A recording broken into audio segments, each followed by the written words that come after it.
Selama setahun, baginda bekerja sebagai penjaga biasa di bahagian reptilia di Zoo Singapura. Sebentar. Seorang anak raja bekerja di Zoo Singapura. Wow. Oke. Ini menarik. Jarang-jarang kan, geng? Masa depannya dilihat sangat cerah. Tetapi semua kejayaan dan harapan terhenti apabila beliau disahkan menghidap kanser hati tahap 4. Perkara ini diketahui pada hujung tahun 2014 ketika usianya baru melebihi 24 tahun. Ajaibnya, walaupun di hospital, beliau tetap bersemangat dan suka bergurau dengan jururawat. Ya Allah. Satu video menunjukkan beliau cuba bersembunyi dari rawatan sambil ketawa bersama jururawat. Video ini menjadi tular. Sedih, geng. Ia bukan sekadar mencuit hati tetapi menyentuh perasaan dan membuat orang kagum dengan semangat beliau.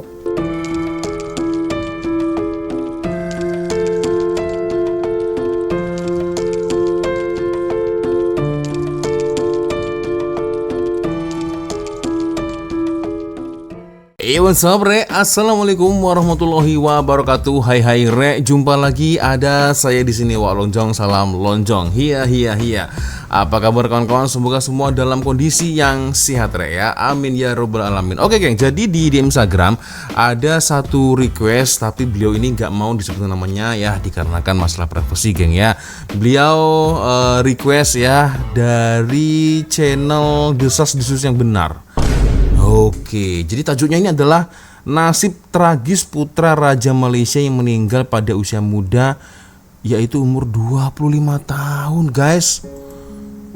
Innalillahi wa inna ilaihi raji'un. Itu udah sekali, geng. Dan aku pernah mendengar sih, geng. Pernah mendengar bahwasanya beliau ini adalah adik dari TMJ, betul tak, geng, ya? Adik dari TMJ, tapi beliau ini meninggal. Aku nggak tahu lah, tak pasti meninggalnya ini karena apa, geng, ya. Ya Allah, oke, ini sepertinya cukup menarik, geng, ya. Jujur aku masih belum tahu ini bagaimana kejadiannya, beliau ini meninggalnya karena apa. Aku juga tak pasti, geng, ya. Dan video ini, geng, saya kutip dari channel Desas-desus yang benar. Dan ini channel, geng, berasal dari Malaysia, geng. Nah, ini ya dari Malaysia, geng, ya. Oke, kita subscribe sama-sama, geng. Jadi sebenarnya ada beberapa video, geng. Ya, salah satunya adalah yang nanti kita lihat, geng, ya. Nasib tragis putra Raja Malaysia yang meninggal pada usia muda di usia 25 tahun. Sebenarnya ada lagi, geng, video-video yang menarik, ya. Seperti ini, nasib semua anak-anak sultan. Ini sepertinya Sultan Brunei Darussalam, ya, yaitu Hasnal Bolkiah. Lalu ada juga ini hari-hari terakhir putra Brunei. Ini juga apa ini? Permaisuri baru Malaysia hidup mewah, tapi jangan iri kenapa ibu bapak menentang. Oh, dia tetap menikahinya meski dilarang. Serius, geng. Oke. Nah, ini putri kawini lelaki miskin, inilah hidupnya sekarang. Bagaimana putri Raja Malaysia dan lelaki biasa dari Belanda berjuang demi cinta mereka. Wah, ini sepertinya menarik, geng. Kalau mungkin di video selanjutnya next time kita akan mereview sama-sama, geng. Gimana? Setuju? Kalau kalian setuju boleh komen di ruang komentar, geng, ya. Oke, kita fokus dengan video yang sudah di request oleh kawan kita tadi, geng, ya. Nasib tragis putra Raja Malaysia yang meninggal di usia 25 tahun. I don't know why, geng. Aku nggak tahu kenapa, geng. Kita coba untuk melihat bersama-sama, geng, seperti apa videonya, geng, ya. Tapi biasanya hanya sekedar mengingatkan untuk kawan-kawan yang mungkin belum sholat, jangan lupa sholat dulu. Dan oke, saya juga meminta waktu kepada kawan-kawan, kiranya kalian sudi lah, geng, ya, kita bersama-sama untuk kirimkan Al-Fatihah kepada Pangeran. Ini saya manggilnya gimana nih, geng? Pangeran, ya. Pangeran anak raja yang Tuan Agung sekarang, geng. Kita cobalah kirimkan Al-Fatihah bersama-sama, geng, ya. Bismillahirrahmanirrahim. Alhamdulillahirrahmanirrahim. Maliki yaumiddin. Iyyaka na'budu wa iyyaka nasta'in. Shiratal mustaqim. Shiratal ladzina an'amta 'alaihim ghairil maghdubi 'alaihim waladdallin. Oke, geng, kita coba lihat bersama-sama, geng, seperti apa videonya, geng, ya. Putera kepada Raja Malaysia, Tunku Abdul Jalil, meninggal dunia ketika usianya baru 25 tahun. Ini merupakan satu kehilangan besar, bukan sahaja untuk keluarga diraja, tetapi juga untuk rakyat jelata. Baginda sangat disayangi dan dianggap sebagai harapan negara. Pemergian Tunku Abdul Jalil mengejutkan ramai orang. Mengapa nasibnya begitu tragis? Dan apa Handsome, yang geng, ya? sebenarnya menyebabkan kematiannya? Tonton video ini sehingga akhir untuk mengetahuinya. Mari kita mulakan. Handsome loh. Oke, jangan lupa subscribe, geng ya. Kesultanan Johor adalah salah satu negeri paling makmur di Malaysia. Dahulu, raja-raja tempatan bergelar maharaja dan dinasti pemerintah telah memerintah selama beberapa abad.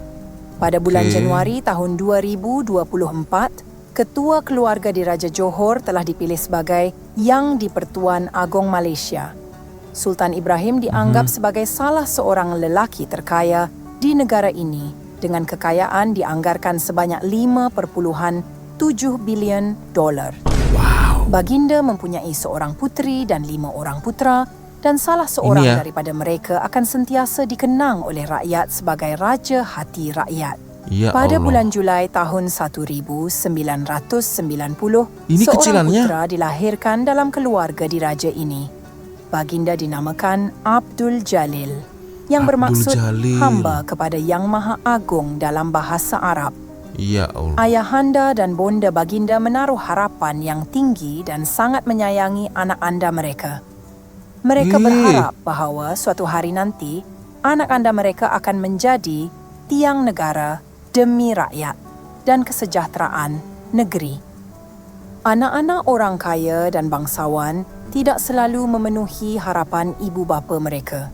Ramai yang leka dengan kedudukan tinggi dan akhirnya hidup dalam kemewahan semata-mata. Itulah. Namun Tunku Abdul Jalil membuktikan bahawa putera raja tidak semestinya seorang yang sombong dan pentingkan diri. Seluruh kehidupannya yang singkat didedikasikan untuk pembangunan dan membantu orang lain. Rakyat amat menghormati baginda dan menganggapnya sebagai putera yang hampir sempurna.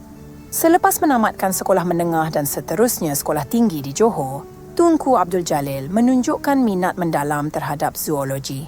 Selama setahun, baginda bekerja sebagai penjaga biasa di bahagian reptilia di Zoo Singapura. Sebentar. Seorang anak raja bekerja di Zoo Singapura. Wow. Oke. Ini menarik.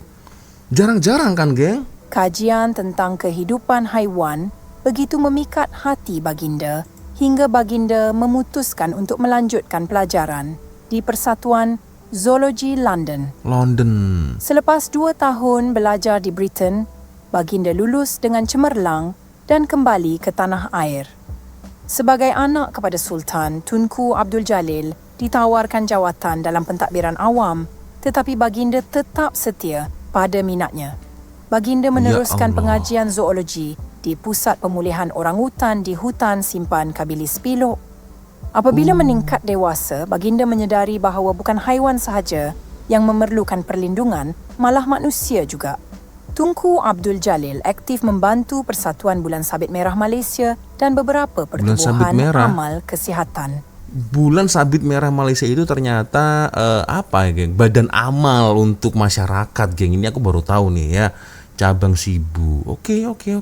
Dudukan dirajanya, baginda berjaya menarik sumbangan besar ke dalam dana tersebut dan memastikan wang tersebut sampai kepada mereka yang benar-benar memerlukan. Ketika berusia 21 tahun, baginda mengejutkan ahli keluarganya dengan membuat keputusan besar dalam hidup. Tunku Abdul Jalil memilih untuk menjadi seorang anggota polis demi melindungi rakyat. Baginda menyertai pusat latihan polis di Raja Malaysia dan selepas setahun memperoleh pangkat inspektor dan ditugaskan ke sebuah balai polis. Perkhidmatan dalam unit penguatkuasaan begitu memikat hati baginda sehingga beberapa bulan kemudian baginda membuat kejutan yang lebih besar. Tunku Abdul Jalil memulakan latihan dalam unit tindakan khas, satu unit elit dalam pasukan khas Malaysia. Pada usia 23 tahun, baginda berjaya melepasi ujian ketat dan menjadi sebahagian daripada pasukan anti pengganas. Wow, geng. Track record luar biasa, geng. Ya, almarhumah Tunku Abdul Jalil ini. Dari dia menyukai fauna, ya kan, bekerja di Zoo Singapura karena kecintaan dia dengan binatang-binatang, ya kan. Lalu berlanjut dia menjadi seorang polis dan sekarang geng menjadi tentara khas. Wow. Ini ya Allah, luar biasa sih prestasinya, geng. Dengan itu, Baginda menjadi satu-satunya ahli keluarga di Raja Malaysia yang berkhidmat dalam unit khas polis. Unit khas polis. Sudah tentu, kehidupan Baginda tidak terbatas pada tugas keselamatan sahaja. Handsome loh. Sekitar usia 20 tahun, Baginda amat meminati sukan layar. Baginda tidak gemar kapal layar mewah, sebaliknya lebih suka mengemudi sendiri bot layar kecil. Matlamat utama Baginda adalah untuk menarik minat anak muda dalam sukan layar. Untuk itu, Baginda melancarkan 2 program besar-besaran yang membolehkan lebih 5,000 rakyat tempatan yang kurang berkemampuan mempelajari seni pelayaran dan menyertai pertandingan. Pada usia 23 tahun, Tunku Abdul 23 Jalil tahun. menubuhkan Liga Layar Malaysia, satu siri perlumbaan pelayaran dengan hadiah wang tunai. Wih. Regata-regata ini mencetuskan fenomena minat baru terhadap sukan layar dan berjaya melahirkan beberapa atlet berbakat. Mereka kemudiannya memenangi kejohanan peringkat antarabangsa dan melatih generasi pelaut yang baharu. Putera yang mencintai alam, seorang atlet hebat dan anggota komando khas. Semua ini ada pada Tunku Abdul Jalil yang sentiasa tersenyum dan digelar rakyat sebagai Raja Hati Rakyat. Masa depannya dilihat sangat cerah. Tetapi semua kejayaan dan harapan terhenti apabila beliau disahkan menghidap kanser hati tahap 4. Perkara ini diketahui pada hujung tahun 2014 ketika usianya baru melebihi 24 tahun. Pada mulanya penyakit ini hampir tidak menunjukkan tanda-tanda, tetapi kemudian berat badan Tunku Abdul Jalil mula menyusut dan beliau mula mengalami bengkak dan kesakitan. Ya Allah. Namun, beliau tetap bekerja setiap hari di Persatuan Bulan Sabit Merah Malaysia. Pada waktu itu, beliau sudah pun memegang jawatan sebagai naib presiden organisasi kebajikan itu. Berita tentang diagnosis penyakit itu muncul pada masa yang sama dengan banjir besar yang melanda Malaysia. Hujan monsun yang sangat lebat menyebabkan sungai melimpah dan menenggelamkan puluhan ribu rumah. Astaghfirullah. Kira-kira 200,000 orang dipindahkan dan semua mereka memerlukan bantuan. Walaupun dalam kesakitan dan sedar bahawa penyakit itu boleh membawa maut, Tunku Abdul Jalil terus bertugas sehingga ke akhir hayat. Dengan bantuan Bulan Sabit Merah, jumlah mangsa berjaya dikurangkan dan banyak nyawa diselamatkan. Luar Tekanan biasa. fizikal yang berat ini akhirnya merosakkan kesihatannya. Ya Ayahandanya, Sultan Ibrahim, hampir memaksanya untuk dirawat di hospital. Sudah tentu beliau dirawat oleh doktor terbaik di Malaysia dan kemudian di China. Tetapi malangnya masa telah terlewat. Harapan terakhir untuk menyelamatkan beliau ialah pemindahan hati. Pembedahan itu berjaya dijalankan di Universiti Sun Yat-sen di Guangdong, China. Sayangnya, ia hanya memberikan penangguhan sementara. Ya Allah. Ini ya. Sempat bernyanyi juga. Guys, ini misal ya, misal kalau saya seorang wanita, ya, udah berapa kali di video ini saya bercakap handsome. Beliau handsome. Ya memang handsome, geng. Iya kan? Ini misal kalau saya seorang wanita, wah. Iya kan, geng. Misal saya kan lelaki normal, geng, ya. Tapi ya Allah, serius, geng. Ini ya Allah, orang baik memang tak boleh lama-lama di dunia, geng, ya. Sebab surga sudah merindukannya, geng. Ya Allah. 6 bulan terakhir hidupnya, Tunku Abdul Jalil sudah tahu bahawa masanya hampir tiba dan hanya menerima rawatan sokongan. Oke, ini TMJ ya, TMJ. Keluarga besar di Raja Johor, ya. Ajaibnya, walaupun di hospital, beliau tetap bersemangat dan suka bergurau dengan jururawat. Ya Allah. Satu video menunjukkan beliau cuba bersembunyi dari rawatan sambil ketawa bersama jururawat. Aku Video jadi ini menjadi makin pula. sedih, geng. Ia bukan sekadar mencuit hati tetapi menyentuh perasaan dan membuat orang kagum dengan semangat beliau. Pada awal bulan Disember tahun 2015, Tunku Abdul Jalil meninggal dunia pada usia 25 tahun. Kanser itu akhirnya meragut nyawanya dan seluruh Malaysia berkabung. Puluhan ribu rakyat berduyun-duyun datang ke Istana Diraja untuk memberi penghormatan terakhir. Di atas keranda beliau diletakkan topi polis dan sebilah pedang sebagai simbol bahawa beliau telah menyerahkan seluruh tenaganya demi melindungi rakyat.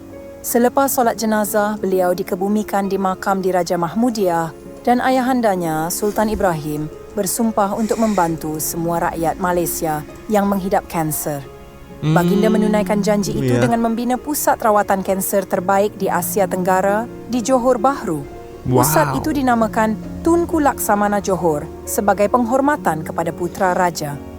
Laksamana Cancer ialah Foundation. gelaran yang diberikan oleh ahli keluarga diraja kepada Tunku Abdul Jalil secara bergurau.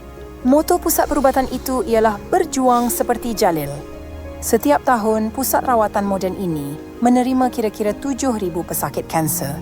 Ya Ada yang Allah. diselamatkan dan ada yang menerima rawatan untuk mengurangkan penderitaan. Semua ini tidak akan berlaku jika Tunku Abdul Jalil tidak memberi inspirasi kepada ayahandanya untuk membina pusat kanser itu. Malah selepas wafat, beliau masih menyelamatkan nyawa dan itu sesuatu yang sangat simbolik. Kita tahu ramai anak golongan bangsawan yang membazirkan hidup dalam kemewahan dan kelalaian. Ya. Mereka tidak meninggalkan sebarang kenangan baik atau sumbangan kepada masyarakat. Nasib baik, di sebalik semua itu wujud juga kisah seperti Tunku Abdul Jalil. Dalam usia yang sangat singkat, beliau berjaya memberi banyak kebaikan kepada rakyat. Itulah sebabnya beliau akan sentiasa dikenang sebagai Raja Hati Rakyat. Apa pendapat anda tentang kisah yang menyedihkan ini? Kongsikan di ruangan komen. Ya Allah, aku tidak bisa berkomentar apa-apa, geng. Serius, ini aku baru tahu, geng. Ya Allah, seorang pangeran yang mampu melekatkan hati di hati rakyatnya, geng. Innalillahi wa inna ilaihi rajiun. Semoga damai di sisinya, geng. Dan ini luar biasa, geng. Jarang-jarang, geng, ini anak raja kerja di Singapura Zoo. Ya karena memang kecintaan beliau dengan fauna ya, dengan segala binatang-binatang tadi sempat kita lihat, geng ya. Ya Allah, ini luar biasa, geng ya. Anak raja yang cerdas, bijaksana, bertanggung jawab, geng, terhadap rakyat. Walaupun dia masih muda tetapi sangat peduli, geng. Ya, sangat peduli dengan rakyatnya, geng. Ya Allah. Oke, ini aku baru tahu, geng ya. Luar biasa. Oke, Tuanku Abdul Jalil ya, akan senantiasa dikenang sebagai seorang yang bangsawan yang berhati mulia ya. Ya Allah. So, gimana, geng? Menurut komentar kalian, boleh komen lah di ruang komentar, geng. Ini aku baru tahu nih, geng.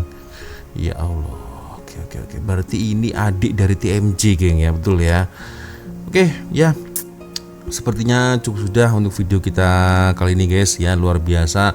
Satu video yang betul-betul menginspirasi ya, menginspirasi kita semua bahwasanya ya kebanyakan, geng, di luar sana itu anak-anak orang kaya, bangsawan ya. Biasanya mereka itu berhingar-bingar, hidup dalam kemewahan, bersenang-senang. Tapi ini lain, geng ya. Apa yang terjadi, apa yang dilakukan oleh almarhumah Tuanku Abdul Jalil itu sangat berbeda sekali, geng ya. Sangat-sangat menyentuh hati, sangat peduli dengan rakyatnya, geng ya. Ya Allah, ini aku baru tahu nih, geng. So ya, geng, macam mana, boleh komen di ruang komentar. Dan seperti yang saya katakan tadi, geng ya, ada beberapa video-video lagi dari channel Desas-Desus yang benar. Gimana, geng? Apakah lanjut untuk menonton video-video selanjutnya ya, geng? Boleh kalian request ya. Mau lanjut, boleh komen, geng ya. Oke, sepertinya cukup sudah untuk video kita kali ini, guys ya. Dan saya minta maaf, geng, apabila mungkin kalau ada kesalahan kata-kata baik dari awal video sampai akhir video. Seperti biasanya, kalau ada video menarik yang mungkin boleh kita ulas sama-sama, silahkan kirim videonya di DM Instagram. Dan akhirnya saya Wak Loncong pamit dulu, geng. Wassalamualaikum warahmatullahi wabarakatuh. Semoga Allah melindungi kita semua, amin ya rabbal alamin. Bye bye, geng.